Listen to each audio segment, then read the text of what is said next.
the chapter that is dedicated to geography, some of the portions of geography about which we have already studied in 7th and 8th standards, especially about size and location of India, where is it situated, the concepts of longitudes and latitudes, what is the latitudinal or you can say extent or coordinates of India, what are the longitudinal coordinates of India, and generally what is the concept of IST, that is Indian Standard Time. Generally, to get a proper time of a particular place, you need to be having, or of a particular country, you need to be having the proper longitudinal extent or coordinate of the country, and India's coordinate is 82.5 degree eastern longitude. So generally, as we all know, today we will be covering two topics that you can see on the board, that is location plus size and area of the country, that is India. Apart from that, what are the or which are the neighboring countries with whom India is having great relations.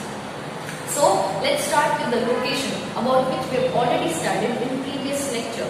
So let's revise some of the topics again in this lecture. So what is the location of India? If I talk about the globe, then generally topic of Cancer passes through India.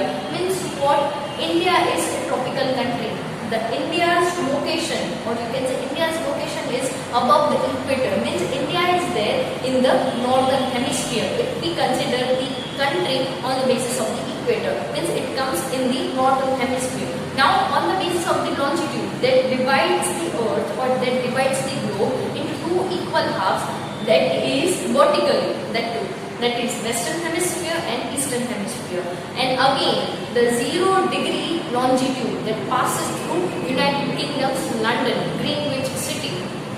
India is on the right hand side, or India is over its eastern side. So on that basis also we can say India is situated in eastern hemisphere. So we have got two answers. India is in northern and eastern hemisphere. Hemisphere means semicircle. Because of the drawing of the line in the middle of the circle, whatever two surfaces we are getting, those are known as hemispheres. Northern and southern on the basis of the horizontal line, and eastern and western on the basis of the vertical line. So yes, this is what India's location is. Now if it is about India's area, India's rank on the basis of the you can say land it has got, then India is counted 7th country on the basis of the area that it has got naturally. 32.8 lakh square kilometer is the area of the you can say India. So on an average, India is having quite vast natural resources into it. If we consider the northern portion of India, then it is quite surrounded by long mountain range, that is known as, or lofty mountain range, that is known as Himalayas. That is also known as fold mountain range. Fold means it is young fold mountain range. It is also known as. It is quite million of years that it has been you can say erected. It has become loftiest mountain range and one of the highest peaks, or you can say the highest peaks of the world. Highest peak, highest, or you can say mountain of the world, that is Mount Everest, that is also situated nearby India. It is not there in India, but it is there in Nepal. Many of the people from India try to climb that mountain peak, and many get succeeded, many don't. So this is what the thing is. Apart from Mount Everest, other mountain peaks are also situated in India, which are among the highest mountain peaks. Some of them like K2, that is also known as Godwin Austen, Kanchenjunga, Nanda Devi, Dhaulagiri, Nanga Parbat. Apart from this, others are also there in India. Its height is more than 7,000 meters. So on an average, this is what about India's northern side. If we talk about India's southern peninsula, then it is, what do you mean by the word peninsula? When three sides are covered by water bodies and one portion is of land area. That land portion is known as peninsula, P-E-N-I-N-S-U-L-A. So India's southern peninsula, southern portion, or you can say the southern portion of Tropic of Cancer or Vindhyas mountain range that is quite parallel to that topic of Cancer is a peninsular ocean. Or over its left hand side we are having Arabian Sea. Southern portion is totally covered by Indian Ocean by having its strategic importance in the world, and over its right hand side we are having Bay of Bengal. So yes, southern portion is known as peninsular portion. Apart from that, Ghats are also there into it. Now eastern portion, we are having desert in our eastern side, the quite big desert of India that is known as Thar Desert, then small Kutch Ran that is also there in Gujarat. Then over its eastern side we are having great mountains, then we are having plateaus region in the eastern side where mineral deposits are there. So on an average, if we talk about India's geography, India's area, India's location, then it is quite famous in the world. Since ancient time period, we all are aware what India was. What was the importance of India, especially starting from Indus Valley civilization, about which you have studied in 8th standard, what it was, about which somewhat you have studied in 6th standard in detail. Why was it too much famous in the world? Because it was one of the greatest civilizations of the world, which was contemporary to the many of the civilizations of the world.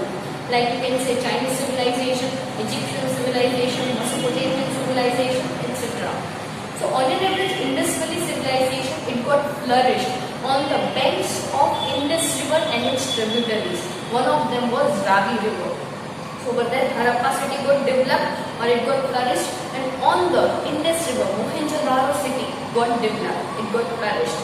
So apart from that, since ancient time, India's maritime trade means India's trade on the basis of the, or India's trade by utilizing the sea routes, different sea routes that India was having at that time, that India is having right now also, that is quite famous India for. Right now also, very great and many good relations we are having with many of the Eastern African countries via sea route, then other Southeast Asian countries via also sea route, but you can say the direction may be changed. And how can we forget the first European who had come to India was Vasco da Gama. By coming through sea route to the country via Indian Ocean, that person had reached the southern portion, southern state, one of the states of southern India, that was Calicut, or you can say that was Kerala right now, that is the Kerala state where he had reached, Vasco da Gama. So on an average, many Europeans after him in 15th century, last years of 15th century, 1498, many other Europeans started following his path to come to India, because India was full of natural resources, especially spices of India, that was quite famous in the world, especially in European continent. People used to fight, countries used to fight to get the spices of India and other Southeast Asian countries. So on an average, if you consider these resources of the countries, then generally many of the countries have been attacked in ancient time period just only to get these resources, just only to acquire these resources in the maximum, to its greatest extent. So since ages, because of the, you can say in 1869, the Suez Canal that had been created. So with the opening of that canal, the trading between India and Europe, or you can say the trading between India and Europe became quite easy. On an average, more than 7,000 kilometers distance it had cut because of the opening of the Suez Canal. Then the Strait of Malacca that was there, or rather that is there between Malaysia and you can say Indonesian island. You can say strait means two land areas are there, and middle through that, or you can say between those two land areas, one narrow passage of water body is there. That narrow passage of water body is known as strait. So because of the Malaccan Strait, many good relations we have started having with Southeast Asian countries, and because of that strait only, the distance between America and India, the distance between other, you can say Pacific islands, have been reduced. So on an average, many of the great inventions have happened, which has become like moon for India, India's maritime trade with other nations. So this is what the history was about India, with which was like quite great in the world, and because of that, you can say because of the strategic location of Indian Ocean, because of the importance of these quite large ocean, it has been named after India, that is Indian Ocean. This is the only ocean of the world which has been named after a country, that is India. So we always should be proud about these, or you can say these discoveries that we have done, we have created, we have discovered in the country. And because of these trading relations, you can say Buddhism has reached to many of the parts of the world, Jainism has reached there, Hinduism is spread all over the world. Many of the great, you can say, scholars of India, they were able to travel. Many of the other scholars of the world, they could come to India, they could understand India's geography, they could understand what India actually was. So all these things, important export, or you can say buying and selling of goods, ideas, or you can say expertise, have become easy because of this international trade of India. So next topic is India's neighboring countries. Generally on the basis of good trading relation, good cultural relation, good economic relation that India has with its neighboring countries are always welcomed in India and in those countries. So on an average, India's neighboring countries are again, first of all, Bangladesh, Nepal, Bhutan, Pakistan, Afghanistan, China, Tibet. I can't say because Tibet, it is a part of China. Though they are considering themselves quite, you can say, different from Chinese people, but on an average, they are still being governed by Chinese government. Then comes Sri Lanka, Maldives, and then other, you can say, nations with whom we are also having good trading relation, but those countries may not be, again, how can we forget Myanmar, which was also known as Burma, which was a part of India before the arrival of Britishers. Even you can say, I hope you are aware what is the history of India. Bangladesh, Myanmar, Pakistan, these were the countries which were part of India before the arrival of Britishers. And if you go in ancient time period, before 1000 years, before 1500 years, even before 1000 years, then even Sri Lanka, Tamrapanni, it was known as the Tamilians. They still have their minority.